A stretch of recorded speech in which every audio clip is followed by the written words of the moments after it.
Did you, when you were young, ever keep a diary? I did. It was a long, long time ago, but I did. And one of the most exciting entries in one of those early diaries was, quote, Elbert asked me to marry him. We had 60 years together, and that entry in my diary was just so important. You know, they call them journals now. That's okay. I can go with journaling. Journaling sounds kind of interesting, but you need to be able to remember things, and it really helps you because if you write it down, then it's more apt to be stored up here, and then you can go back and look too and see what happened back in your life that you don't remember anymore. We recall so little of what has happened in our lives. And so it is important that somehow we have a method of keeping track.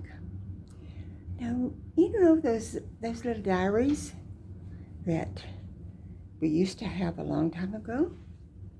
They were tiny and they had a lot of space in them for 5 whole years in that little bitty book. And it had a latch on it, and you clicked it over. It was something sort of like this. See? And there was a key, and you could lock it, and nobody could read what you wrote. Well, I never did lock mine. I never had anything I didn't want anybody to read. I kept journals off and on for years. When the children were little, I didn't, and I wish now I had, because there's a lot of things that I would like to remember about when they were tiny and learning about the world themselves. But that's lost. And at periods of time, I really wished I had kept them because of the places we lived and the interesting things that we did. But in 1999, I started journaling almost daily, and it was detailed, and it was filled with my feelings and thoughts, and I have now kept it up for 11, 12 years, and I go back and I look and see what happened to me. Well, some people like to buy journals that are expensive. You know, they get journals that are leather bound, or they're fancy coverings or whatever. You know what I use? I use this. The old school black and white composition book.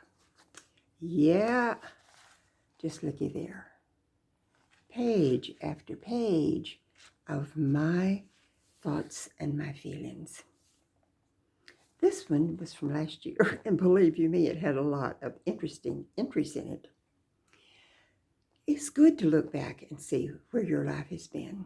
Another thing you can do is you can put your medical stuff in there.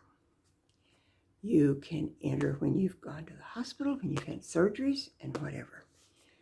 I don't do that. I have my own little tiny notebook, and I wished I'd have brought it in here, but I didn't. Tiny little notebook that I put all of my medical stuff in, and then I can put it in my purse and take it when I go to a doctor's visit. You just think about how important that might be for one of your children, or even an EMT.